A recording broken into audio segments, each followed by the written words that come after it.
Hello and welcome to Clipper Central. I'm your host, Tally Campbell. On this edition of Clipper Central, we'll take a look back at the past two games this past weekend for your Nanaimo Clippers.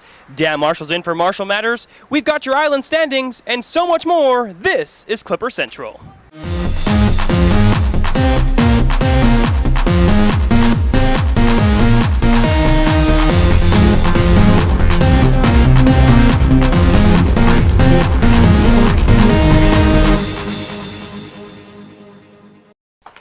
The Nanaimo Clippers in action on Friday night at Frank Crane Arena against the Langley Rivermen, and it was not a pretty game for the Rivermen.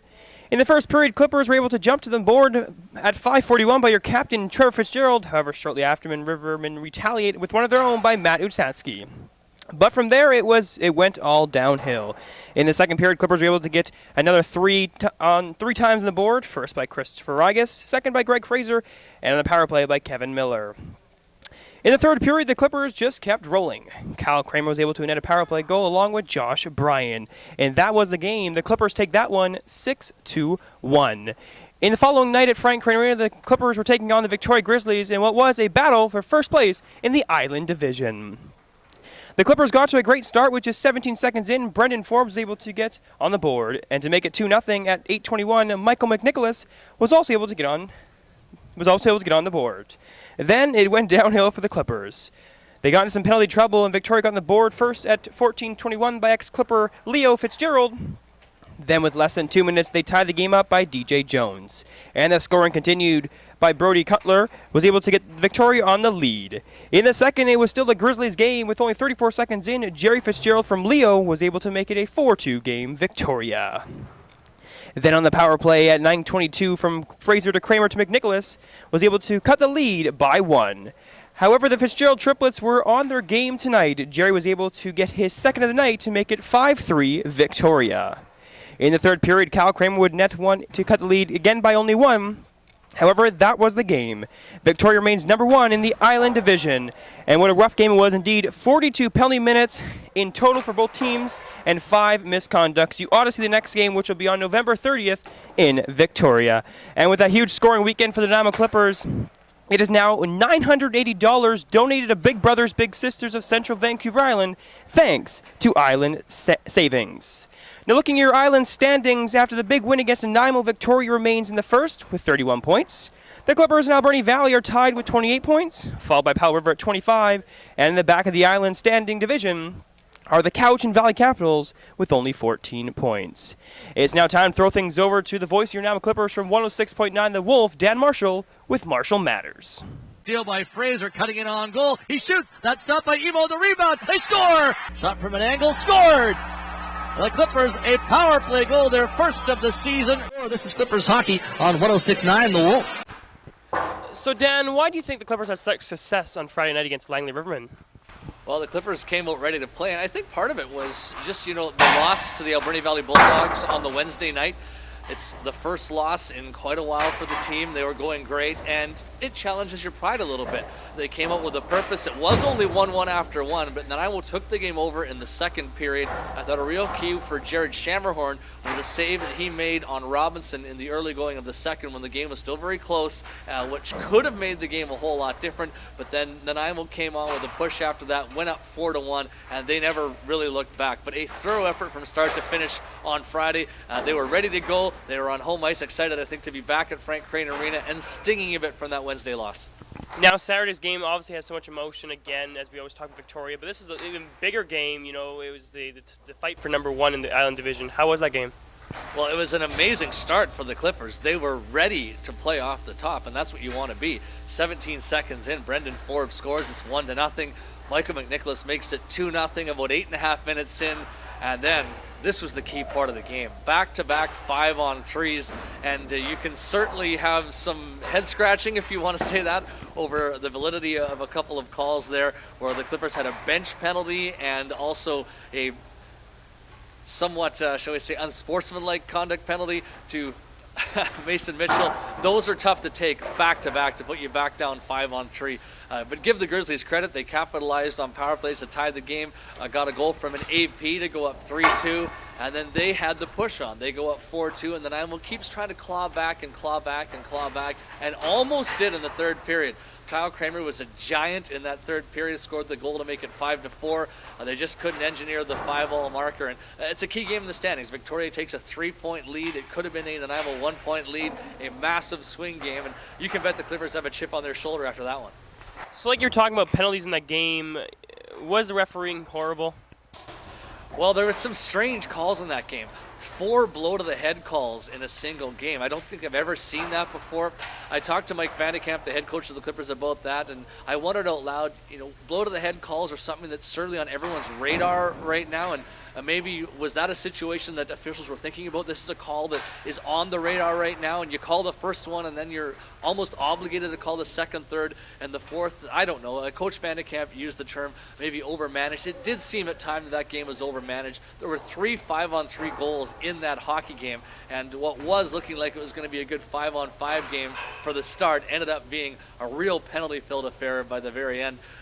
4 officials on the ice. It's an extra set of eyes. Do I think a few calls could have been let go and let the players decide it more? Absolutely, I do. But it's tough when you're down in the trenches, and those penalties start to come for sometimes the referee to put the whistle away and to not call it for a while. So Clippers now head to Powell River for 2 games. Are these very important games? How important are they really? Well, just look at the standings to see how important this weekend is. Success, Nanaimo could be in first place. Victoria only has 1 game. It's against Alberni Valley on Saturday. So if the Clippers get the 4 points and Victoria comes up with 0 points, Nanaimo's in first place. Then you look at the other side of things. If the out-of-town scoreboard doesn't go the Clippers' way, in a hypothetical world, Nanaimo goes 0-2. Powell River then passes them. They're 1 point ahead. If Alberni wins, Alberni passes them. If Victoria wins, Victoria passes them. So Nanaimo could be in first at the end of this weekend. They could be in fourth at the end of this weekend. That's how pivotal that this weekend truly is. 4 points from the Powell River Kings would absolutely be huge for them. So Jared Shammerhorn started in Friday's game and then also played some of Saturday's game. Will he start?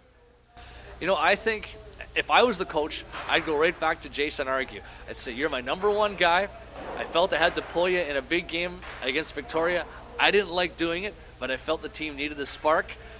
Hey, you're my number 1 guy. I go back with you. That's what I would do. Jared Shammerhorn is waiting in the wings. If Jason Argue gets the job done on Friday night, maybe he goes Saturday. Maybe you go and split the 2 up. We'll see what happens. But Jared's been very good lately, and he's a compelling option. If it was me, though, I always love to see the number 1 guy get challenged and have the chance to rise and meet that challenge in a hostile environment. So we'll see what the coach does. So what do you think the Clipper players have to practice on, like they practice right now? Is it power play, penalty kill? What are they lacking that you're seeing? Well, the power play has finally come alive, and that's an encouraging sign to me. 6 for the last 18 over the last 3 games, and the power play is still ranked at the bottom in the BC Hockey League, but that's great production. So that seems to be coming along right now.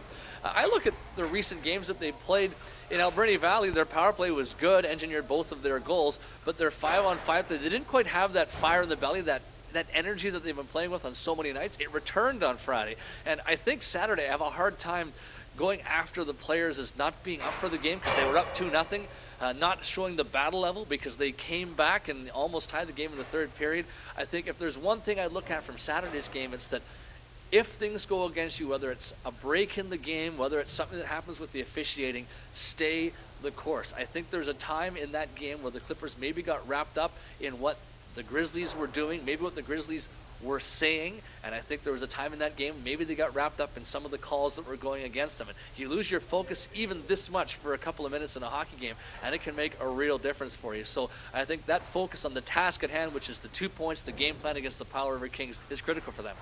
Now I've got to ask the question, who do you think will be sitting on these 2 games coming up? Well, David Iacono is out long-term. The great news about David, I talked to the coach on Monday, and Mike Vandekamp said that either just before or just after Christmas, we might see the return of David Iacono. And that's a huge boost for the Clippers, who have been heading along here with the minimum complement of defensemen. Remember that Luke Gordon's been out for the past few games, and his injury is minor. I don't know if he's going to be ready to go quite yet or not. We'll see what his status is for the game. Spencer Turcotte, he's been in and out, the Clippers AP player, so we'll see what his status is. But indeed, I would lean towards those 3 guys right now as being the players that can't make the grade. 2 guys due to injury, and Turcotte's on an AP card, and that means, you know what, he can only play 1 more game before the Clippers have to sign him to a junior A level card. He's at 9 games right now, so they like a lot of what he's done. Mike Vandekamp was very complimentary of Spencer Turcotte's last game in a Clipper uniform, but if I was a betting man, I'd go with the guys that have been sitting out for a lot of the last number of games. Thank you, Dan. That's Dan from Marshall Matters. He'll be here every week on Clipper Central for that segment. Now, as you see, the Clippers are currently practicing at Frank Crane Arena, getting ready for their doubleheader in Powell River this weekend. The first game will be on Friday, November 23rd. As yet, they take on the Powell River Kings. And the following night on Saturday, November 24th, they'll still be in Powell River taking on the Kings. That is possibly a potential 4-point weekend for the Nanaimo Clippers. In the upcoming weeks at Clipper Central, we'll be getting Haley Ferguson in for Clipper player interviews. And, of course, we'll have exclusive interviews with ex-head coach, general manager, and player Bill Bestwick. You do not miss that. It's coming up the upcoming weeks at Clipper Central. And for this week's edition of Clipper Central, I'm Tally Campbell. Thank you to Dan Marshall. Thank you to camera operator Aaron Schultz. And to our editor, Christopher Munsmickle in Victoria. Have yourself a great night. Good night, everybody.